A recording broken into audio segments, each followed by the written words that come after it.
Welcome back to another brand new video. और आज की इस वीडियो में रिएक्ट करने वाले हैं फिंग के ब्रांड न्यू वीडियो पे जिसका नाम है the brain walking method horrifying secrets of room number 13। Let's go, time waste नहीं करते हैं। 你干什么事儿了？ What did you do? 我在家 I used the internet. My dad brought me here to see the 带我 doctor. 到北京来看 Okay. 病，他就把我 But he 关在 locked 这 me 里。 here inside. What? एक second, ये क्या हुआ? आज के time पे ना चाइनीज गवर्नमेंट अपने इन बूट कैंप्स और अपने इन डिटेंशन कैंप्स के सीक्रेट को छुपाने के लिए किसी भी हद तक जा सकती है। 2021 में 55 सर्वाइवर्स और एक्स एम्प्लॉयज इन्हीं कैंप्स के बाहर आए थे और इनका इंटरव्यू लिया गया था और इन्होंने ये बताया कि 2019 में चाइनीज ऑफिशियल्स ने, जो मेन लीडर्स थे इन कैंप्स के, उन्होंने एक मैसिव बॉनफायर प्लान करा था जो 1 हफ्ते 2 हफ्ते तक चलने वाला था। और इस बॉनफायर में ये वो सारे डॉक्यूमेंट्स जला देने वाले थे जो ये प्रूव करते थे कि ये सारे कैंप्स एग्जिस्ट करते हैं और जिनके अंदर इंफॉर्मेशन थी कि इन कैंप्स की वर्किंग कैसे होती है। वो एक सच छुपाने की कोशिश कर रहे थे जो वो बिल्कुल भी नहीं चाहते थे कि लोगों के सामने आए। लेकिन चाइनीज ऑफिशियल्स को ऐसा क्या डर था, ऐसा क्या था उन डॉक्यूमेंट्स में जो वो चाइनीज ऑफिशियल्स बाहर नहीं आने देना चाहते थे। Horrifying tale of room number 13. Okay.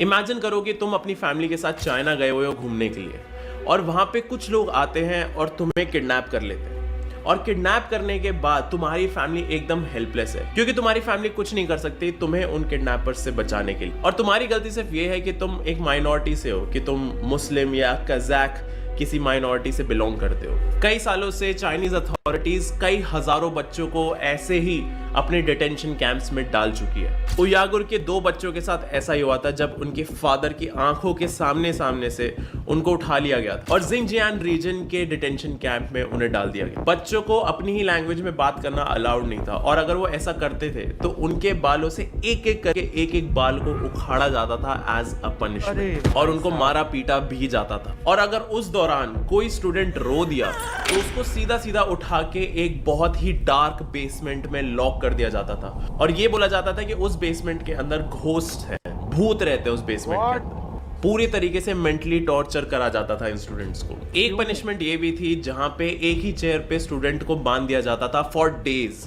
जहां पे वही स्टूडेंट भूखा प्यासा बैठा रहता था और उसी पोजीशन में यूरिनेट करता रहता था एंड डेफिकेट करता रहता था, जिसके वजह से उस स्टूडेंट के नीचे वाले पूरे एरिया में, क्रॉच एरिया में इन्फेक्शंस एंड वुंड्स हो जाते थे और इन्हीं वुंड्स और इन्फेक्शंस का पेन इतना ज्यादा होता था कि उसी चेयर पे बैठे बैठे स्टूडेंट्स अनकॉन्शियस भी हो जाते थे। बहुत बाद में जाके पता चला था कि इन्हीं कैंप्स में कितने सारे स्टूडेंट्स ऐसे थे जिनकी मौत हो गई थी, जो कभी इन कैंप से बाहर ही नहीं आए।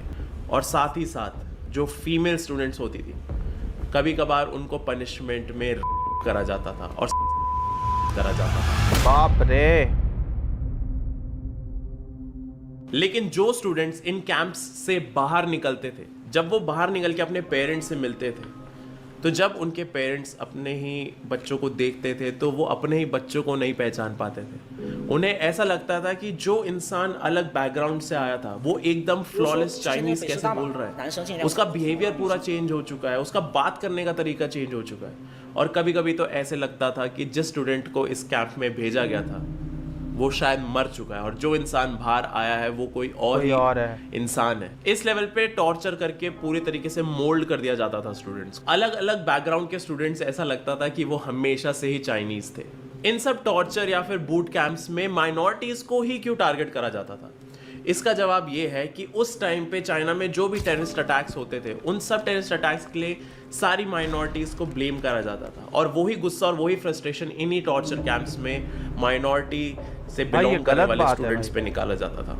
लेकिन ये सारी कहानी बहुत पुरानी है, ये बहुत पहले के टाइम में होता था। और इन सारे कैंप्स के बाद एक नया ट्रेंड आया चाइना में जो था इंटरनेट। और इस इंटरनेट के ट्रेंड ने सारे चाइनीज बच्चों को ऐसा ग्रिप कर लिया था कि इन बच्चों को इस इंटरनेट के जाल से बाहर निकालना बहुत मुश्किल हो गया था। जो चाइनीज यूथ था वो इंटरनेट, गेमिंग, स्मोकिंग और ड्रग्स के कल्चर में घुसता जा रहा था। 24-24 घंटे चाइनीज स्टूडेंट्स गेमिंग करते थे और साइबर कैफेज में बैठे रहते थे और साथ ही साथ स्मोक करते रहते थे। चाइना के अंदर एक बहुत ही बड़ा गेमिंग कल्चर और एक स्मोकिंग कल्चर है। बहुत सारे टीन्स अपने घर से पैसे लेके और कभी कभी तो चुरा के घंटों तक गेमिंग कैफेज में गेमिंग करते हैं और स्मोकिंग करते हैं। तो बेसिकली वहां पे काफी सारे लोगों ने अपनी आई साइट, अपनी हेल्थ और अपनी डेंटल हेल्थ को काफी ज्यादा खराब कर रखा है। चाइना का नेचर काफी ज्यादा कंपेटिटिव है और अगर तुम्हारे अच्छे ग्रेड्स आ रहे हैं तभी तुम सक्सेसफुल हो सकते हो। लेकिन पेरेंट्स और चाइनीज अथॉरिटीज की टेंशन तब बढ़नी शुरू हुई जब स्टूडेंट्स एजुकेशन और स्पोर्ट्स को छोड़ के पूरा दिन कंप्यूटर के सामने बैठने लग गए। उसकी वजह से बच्चे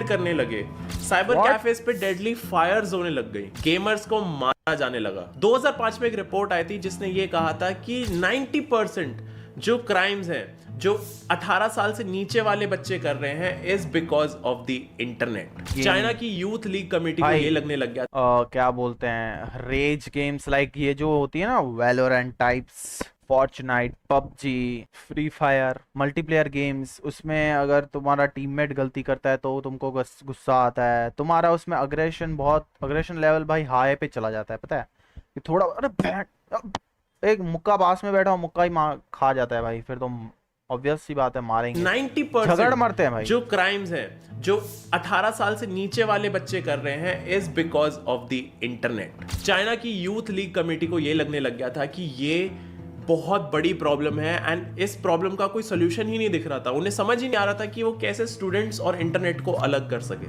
चाइनीज अथॉरिटीज ने काफी सारे साइबर कैफेज पे रेड भी करा जिसकी वजह से अनऑथराइज्ड और अनरजिस्टर्ड कैफेज को बंद कर दिया गया। लेकिन इससे प्रॉब्लम कम नहीं हुई। इसके वजह से काफी सारे साइबर कैफे ओनर्स ने अपने सीक्रेट साइबर कैफेज ओपन करना शुरू कर दिया जिनका नाम था डार्क वांगा, और स्टूडेंट्स वहां जाने लग गए। बच्चों के इंटरनेट टाइम को भी कंट्रोल करने की कोशिश करी गवर्नमेंट ने, लेकिन बच्चों ने उसका भी सोल्यूशन निकाल लिया।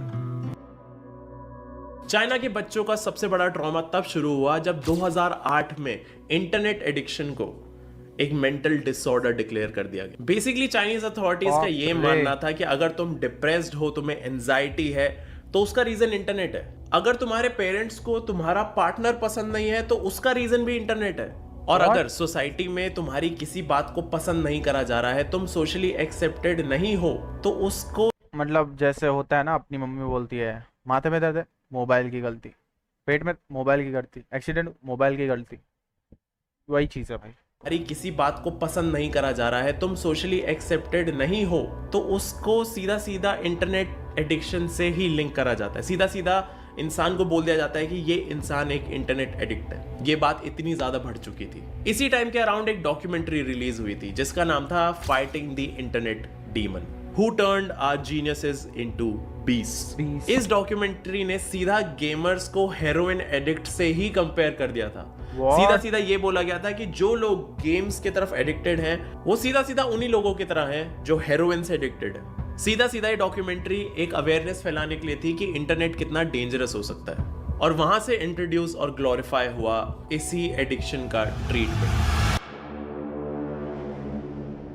मिलिट्री टाइप बूट कैंप्स, जहां थेरेपी, मेडिकेशन और फिजिकल ट्रेनिंग के कॉम्बिनेशन के साथ ये डिसऑर्डर ट्रीट किया जाता था। जब ये पूरा इंटरनेट एडिक्शन शुरू ही हुआ था उस टाइम 2006 में ऑलरेडी एक मिलिट्री बूट कैंप बनी गया था इन्हीं सारे स्टूडेंट्स को ट्रीट करने के लिए, और ये पहला बूट कैंप बीजिंग के पास बनाया गया था। और इस मेंटल डिसऑर्डर के ट्रीटमेंट की जिम्मेदारी पीपल्स लिबरेशन आर्मी के कर्नल टाओ रैन ने अपने सर पे ले ली। टाओ रैन को लिटरली लोग सेलिब्रेट करते थे for curing drug addiction in multiple cases. बहुत सारे केसेस में टाओ रैन ने ड्रग एडिक्शन को ठीक करा था, और इस वजह से लोग पागल थे टाओ रैन के पीछे। और टाओ रैन इंटरनेट एडिक्शन को बस एक नॉर्मल ड्रग एडिक्शन की तरह ही ट्रीट करता था।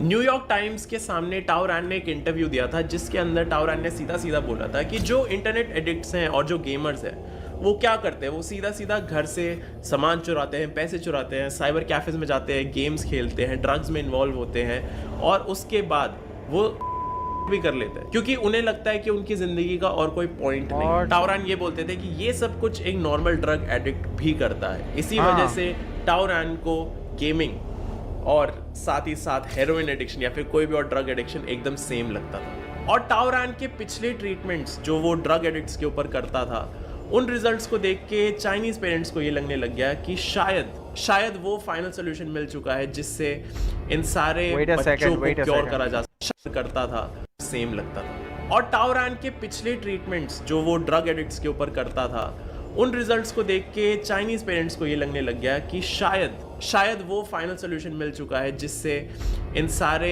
बच्चों को क्योर करा जा सकता है फ्रॉम इंटरनेट एडिक्शन। तुम यहाँ पे समझ पा रहे हो कि नॉर्मल स्टूडेंट्स जो बस इंटरनेट पे रहना और इंटरनेट एक्सप्लोर करना बहुत ज़्यादा पसंद करते थे, उनके ऊपर वो सारी ट्रीटमेंट्स करी जाती थी जो एक ड्रग एडिक्ट के ऊपर करी जाती है उसको क्योर करने के लिए।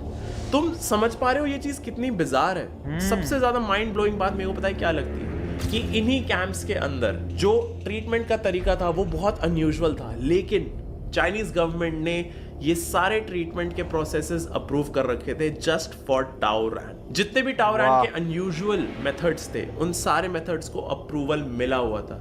बेसिकली टाओरान अपने इन बूट कैंप्स में कुछ भी कर सकता था इन स्टूडेंट्स को क्योर करने के लिए, लेकिन ये मेथड्स क्या थे ये किसी को नहीं पता था। लेकिन जो लोग उस कैंप के अंदर रह चुके थे और साथ ही साथ रूम 13 में जा चुके थे, उन्होंने कर्नल टाओरान के लिए एक अलग ही नाम रखा हुआ था, सैडिस्टिक मास टॉर्चर।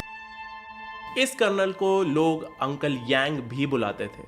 यांग को इंटरनेट की चिंता हमेशा से नहीं थी, लेकिन जब यांग का बेटा, उसका खुद का बेटा इंटरनेट एडिक्ट बनने लग गया था, तब उसे रियली लगा कि internet addiction is a real thing and ये एक बहुत बड़ी प्रॉब्लम हो सकती है for the Chinese youth. And colonel काफी ज्यादा पैशनेट थे इस प्रॉब्लम का सोल्यूशन ढूंढने में। 2006 में कर्नल को एक लोकल हॉस्पिटल में एक विंग ग्रांट किया गया था जहां इंटरनेट एडिक्शन को ट्रीट करने के लिए पहला क्लिनिकल ट्रीटमेंट सेटअप किया गया। यांग ने कुछ मेडिसिन यूज करके और कुछ साइकेट्रिक ट्रीटमेंट्स को यूज करके अपना एक मेथड बनाया था जिसका नाम था ब्रेन वॉकिंग। एंड सरप्राइजिंगली इसके रिजल्ट्स काफी सक्सेसफुल थे। इस ट्रीटमेंट के थ्रू जो भी बच्चे जाते थे, चाहे वो कितने ही बिगड़े हुए क्यों ना हो, कितने ही बदतमीज क्यों ना हो, इस ट्रीटमेंट के थ्रू जाने के बाद वो एकदम सही हो जाते थे, नॉर्मल हो जाते थे और जाके अपने पेरेंट्स से अपोलोजाइज भी करते थे सारी गलतियों के लिए। 2009 तक यांग ने अपने इसी ब्रेन वॉकिंग मेथड से कम 3000 बच्चों को ठीक कर दिया, या फिर सिंपल लैंग्वेज में कहे तो 3000 बच्चों को लाइन पे ला दिया गया इसी ट्रीटमेंट के थ्रू। इसी वजह से इस ट्रीटमेंट को काफी ज्यादा सक्सेसफुल माना जाता था। लेकिन सवाल वही आ जाता है कि इस ट्रीटमेंट में ऐसा क्या था जिसकी वजह से बच्चे एकदम ठीक हो जाते थे, और इस सवाल का जवाब सिर्फ और सिर्फ रूम 13 में था। ओके। कर्नल की फैसिलिटी का प्रोसेस सिंपल था। या तो वो पहले उन स्टूडेंट्स को कन्विंस करने की कोशिश करते थे या फिर थोड़ा बेवकूफ बनाने की कोशिश करते थे कि वो उनके कैंप में आ जाए। जब ये बेवकूफ बनाने का तरीका और कन्विंस करने का तरीका काम नहीं करता था तो उन स्टूडेंट्स को सीधा सीधा किडनैप कर लिया जाता था। और उस ट्रीटमेंट के टाइम सारे के सारे पेरेंट्स पूरी की पूरी रिस्पॉन्सिबिलिटी यांग के हाथ में दे देते थे, कर्नल के हाथ में देते थे एवरी टाइम, कि कर्नल उन स्टूडेंट्स के साथ कुछ भी कर सकता है, बस कर्नल उन बच्चों को ठीक कर दे। मॉर्निंग में ह्यूमिलिएशन लेसन्स, आफ्टरनून एक्सरसाइज और एंटी डिप्रेसेंट मेडिसिन देने के बाद हर एक स्टूडेंट्स को ले जाया जाता था रूम 13 में। और यही जो पूरा प्रोसेस था, यही था यांग का brain walking method. Room 13 colonel का सबसे सक्सेसफुल मेथड था, और जो पेशेंट है वो रूम 13 से बाहर आके किसी को नहीं बता सकता था कि रूम 13 के अंदर क्या हुआ, क्योंकि पेशेंट को सीधा सीधा ये बोला जाता था कि अगर उसने किसी और को बताया कि रूम 13 के अंदर क्या हो रहा है तो उस पेशेंट का पूरा ट्रीटमेंट शुरू से करना पड़ेगा। रूम 30 के अंदर जो स्टूडेंट्स होते थे या फिर हम कह सकते हैं जो पेशेंट्स होते थे, उनको एक चेयर पे बिठाया जाता था और उनकी उंगलियों पे और उनके टेम्पल पे वायर्स लगाई जाती थी, और इसके बाद स्टूडेंट्स के पेशेंट्स के मुंह के अंदर एक रबर पैड डाला जाता था जिससे जो पेशेंट है वो अपनी टंग बाइट ना कर पाए। और उसके बाद लगभग आधे घंटे तक कुछ मिनट्स के इलेक्ट्रिक शॉक्स दिए जाते थे, जिसके लिए ना कर्नल पे लाइसेंस था और ना ही वो क्वालिफाइड था। यांग का ये मानना था कि बच्चों को ट्रीट करने के लिए उनके थ्रू माइक्रो इलेक्ट्रिक करंट्स भेजने पड़ेंगे, क्योंकि ट्रीटमेंट तभी हो सकता है जब बच्चे पेन एक्सपीरियंस करेंगे। जब इन्हीं स्टूडेंट्स में से कुछ सर्वाइवर्स बाहर आए थे और उनसे पूछा गया उनके एक्सपीरियंस के बारे में, तो उन्होंने सीधा सीधा ये बोला था कि इमेजिन करो कि तुम्हारे सर के अंदर एक नीडल डाली जाए, ब्रेन के थ्रू एक नीडल डाली जाए और उसको ऊपर से ठोका जाए, वो जो पेन है उसको 100 टाइम्स करने पे जो पेन फील होता है, हमने वो पेन एक्सपीरियंस किया। अरे भाई साहब, रूम 13 से अगर कोई भागने की कोशिश करता था तो उसको पकड़ के वापस लाया जाता था और एक और आधे घंटे का सेशन दिया जाता था। एक टीनेजर के दिमाग में आ गया था कि अब उसे यांग से रिवेंज लेना है,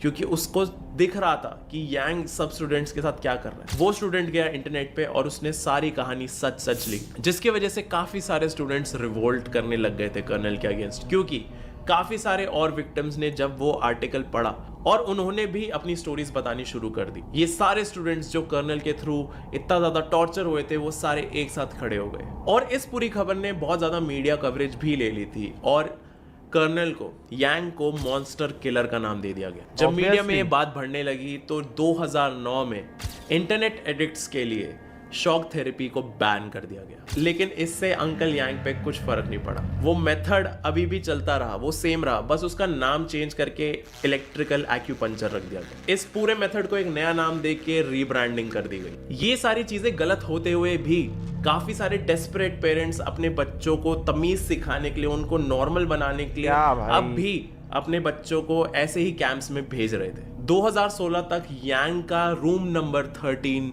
पूरी तरीके से एक्टिव था और करीब करीब 6000 बच्चों को ट्रीट कर दिया गया था। 2017 में काफी सारे बूट कैंप्स एक्टिव थे, लेकिन एक दिन एक स्टूडेंट जब इस कैंप में घुसा तो 2 दिन के अंदर अंदर उसकी मौत हो गई। अरे बाप रे।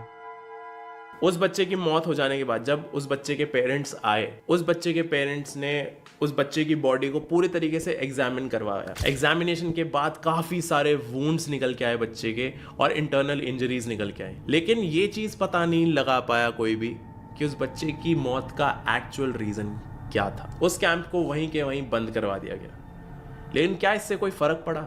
बिल्कुल नहीं, क्योंकि आज के टाइम पे भी गवर्नमेंट अफिलिएटेड बूट कैंप्स अभी भी एग्जिस्ट करते हैं, लेकिन धीरे धीरे करके काफी सारे लोगों को ये भी समझ आ गया था कि बच्चों के खराब बिहेवियर के पीछे पेरेंट्स का अनएजुकेटेड होना भी एक बहुत बड़ा फैक्टर। लेकिन जो टॉर्चर बच्चे वहां सहते थे, इट वॉज अनबिलीवेबल। और ऐसी एक कहानी थी जहाँ पे एक स्टूडेंट जब इस कैंप से बाहर निकला, या फिर हम ये कह सकते हैं सर्वाइव करके आया, तो वो इतने गुस्से में था कि उसने आते ही अपनी मॉम का मर्डर कर दिया था। उसने अपनी मॉम को जान से मार दिया, इसी गुस्से में कि उसकी मॉम ने उसको इस कैंप में भेजा। भाई आएगा एट दिस पॉइंट मेरे को ये नहीं पता कि कौन सी चीज ज्यादा खराब है, इंटरनेट एडिक्शन से बच्चों का फ्यूचर खराब होना, या फिर पेरेंट्स की मेंटालिटी इतना ज्यादा डिस्टर्ब्ड होना कि वो अपने बच्चों को ऐसे टॉर्चर कैंप्स में भेज रहे हैं। या फिर सबसे ज्यादा डार्क पार्ट ये है कि जिस स्कूल में, जिस कैंप में बच्चों को ठीक होने भेजा जाता है, वहां से बस उनकी डेड बॉडीज आती है।